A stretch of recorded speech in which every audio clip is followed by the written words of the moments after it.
Good morning, boys and girls. I hope this video finds you well on this day 7 of e-learning. Let's get started. Let's take a look at our agenda for today's lesson. First, we'll review the standards and objectives that we'll use on the lesson. Then we'll interactive read the passage. And lastly, you'll do some independent work.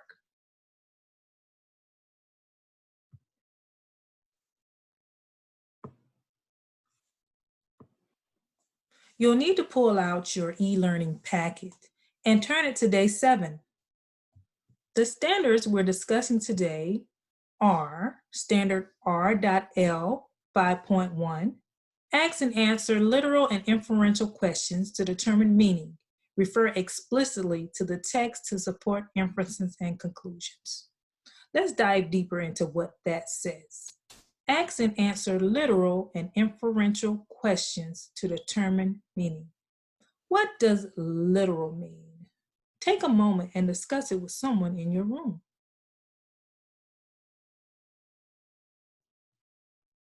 That's right. Literal means exactly what the word says, is what it means. What about inferential? What does it mean to infer? Take a moment and discuss it with someone in your room.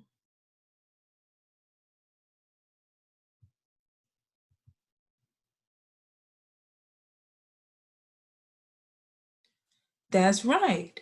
To infer means to take what you already know and put it together with what you're reading to figure out what it means. So we're going to ask and answer literal and inferential questions to figure out the meaning of the passage. Also, we're going to refer explicitly to the text to prove that our inferences and our conclusions were correct. Explicitly means directly and only to the text. So we're going to refer directly and only to the text to find proof that what we inferred and what we concluded was correct. Let's look at the next standard we're using today in this lesson. It's R.L 8.1a, and it reads, describe characters' traits, motivations, and feelings, and explain how their actions contribute to the development of the plot. Let's dive deeper into what that is saying. Describe character traits. Well, character traits are what we learn based on what the character says and does, thinks, and feels. So an example of a character trait might be humorous or caring. So we're going to describe character traits, their motivations, which means what made them do what they did, and their feelings. We're also going to explain how those actions all put together to develop the plot. And what is a plot? Does anyone know? A plot is what happens in the story. A plot is all the events that add up to make the story. So we're going to explain how their actions contribute to the development of the plot. Our objective for today is I can use the characters' actions and dialogue to help me understand how the plot of the text develops. I can use the characters' actions, so what they did, and the dialogue, what they said, to help me understand how the plot of the text develops. What's another word for objective? Did you say another word for objective is a goal? That's right. So our goal for today is to use the characters' actions in the passage and the dialogue, how they spoke to each other, to help understand how the events in the passage or the plots of the text developed. Good job. So the essential question is, how does the character traits and actions develop the plot of the story?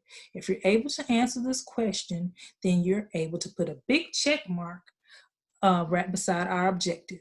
That means that you will be able to use the characters' actions and dialogue to help understand how the plot of the text develops.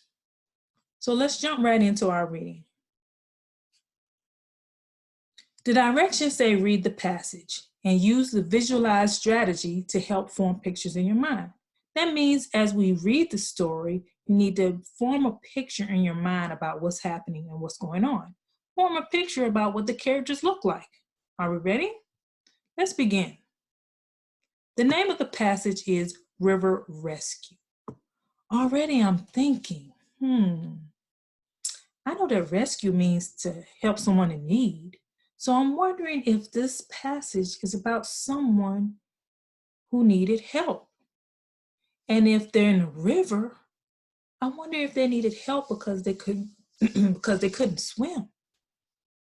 I guess we'll have to read on to find out. River Rescue. Enid lived in the jungle with her family and friends. Her home had tall green trees, cool blue streams, and bright and beautiful flowers. It had enough tasty, fresh fruit to last forever. The only thing Enid loved and adored more than her jungle home was reading. She read stories about fish. She read stories about dogs. She read stories about castles in France. Sometimes her friends told her that she read too much. Can you read too much? Is that a thing? Impossible. It's not possible to read too much. Enid, you always have your trunk in a book. Your eyes will start to ache if you read too much, her friend Mabel would say. Come swimming instead. You always have your trunk in a book. I wonder if it's being literal or if it's being figurative. Because if it's being literal, that means that Enid really has a trunk. And if she really has a trunk, then she must not be human. We'll have to read to continue. I'll swim later. I'm reading about a girl with ruby red slippers. There's our dialogue. Enid's friend Mabel is talking to Enid. So the dialogue is between the two. And Enid tells Mabel, I'll swim later. I'm reading about a girl with ruby red slippers. I've read a book about a girl with ruby red slippers, and I saw a movie. Have you? Can you think of the name of that movie? Let's keep reading. Every evening after dinner, Enid would try to read her favorite stories to her friends. They would listen for a little while, but one of them would always say, hearing stories isn't fun. Let's go play. Enid kept reading. She hoped she would inspire her friends to read. What habit is Enid using? Instead of playing, she's reading. If you said habit 1, put first things first, you were right. Put first things first. Work first, then play. Good job, Enid. One day, after a heavy rain, Enid was trying to read a story about a beaver building a dam. In the middle of chapter 12, she heard a cry for help. Books are a good way to become educated. However, even Enid would put a book down if someone needed her help. I like that. Enid loved to read so much that she wouldn't go play with her friends. But even though she loved that so much, she would put her book down if someone needed help. That speaks towards her character traits. What kind of character trait would that be? Someone who would stop doing what they love to do to help someone else. Help, said the small, meek voice. It came from the river's edge. I know that voice, said Enid. It's my friend Mabel. Enid ran towards Mabel's voice. When she reached the river's edge, she was surprised and shocked by what she saw.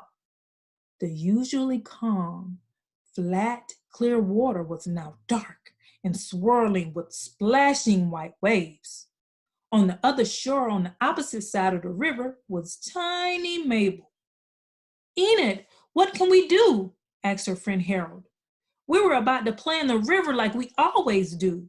Mabel was on the other side of the river about to pick some fruit for lunch. Then it happened. The river got deeper and wider all of a sudden. It was magic. It wasn't magic, said Enid. It's a flood. I read about it, Sometimes when it rains too much like it did today, rivers can swell and get bigger without a warning. It rains a lot here too.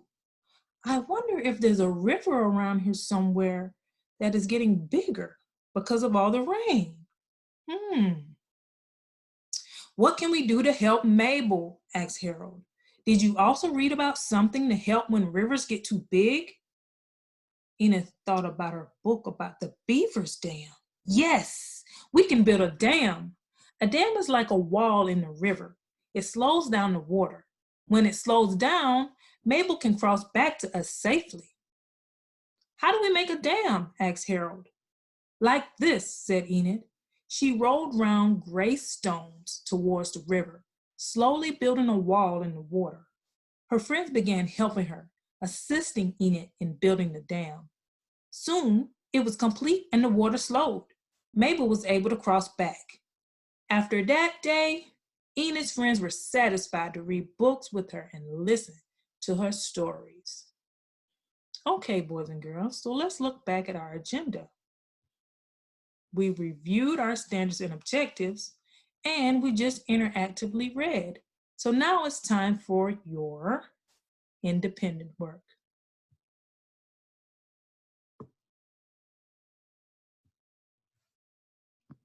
As you continue on to the packet, it tells you to reread the passage and answer the questions. Make sure you're answering the questions asked, so read them carefully. Then you'll continue on and do some vocabulary, where you'll use the words from the box to answer each question. And then you use the word in a sentence. So that's a two-part question. Use a word from the box to answer each question, then use the word in a sentence. Make sure you answer both parts. And lastly, you'll answer the reading response question. It says, how does Enid's love of reading help her rescue a friend who needs help? How does Enid's love of reading help her rescue a friend who needs help? I remember that she loved reading so much that she didn't want to play. But I don't remember exactly how her love of reading helped her rescue a friend who needed help. So what should I do? That's right. Go back in the text. Boys and girls, anytime that you have the text still available for you and you need to answer a question and you don't quite remember, it's okay. Go back in the text and reread. I can go right here on the page where Mabel was in trouble and where Harold was asking Enid what to do. And I can read why Enid knew what to do. And so I can answer the question and I can use my text as proof to how Enid's love of reading helped her rescue a friend who needs help. Okay, boys and girls, so let's take a look back at everything we've talked about today. So in the beginning, we talked about our objectives. And another word for an objective is what? That's right, a goal. So our goal for today was to be able to use the characters' actions and the dialogue to help us understand how the plot of the text develops. So, did we think about the actions that happened in the book? I know we were talking about how Enid liked to read books, but her character trait said that even though she loved the book so much, she would put them down to help a friend. And her friend needed help, and what did Enid do? She put them down. She put the book down. So what was that motivation that helped her put that book down? It was the friend who needed help, right? And her feelings for that friend, right? So did her actions and the dialogue, that means when she was talking back and forth with her friends, did that help us understand how the events in the story developed? So were we able to use the characters' actions and the dialogue to help us understand how the plot in the text develops? Yes, so we can put a check by our objective. We met our goal today. So remember to go ahead and answer the questions, do the vocabulary, and respond to your response question. Enjoy the rest of your day afterwards. We'll see you later.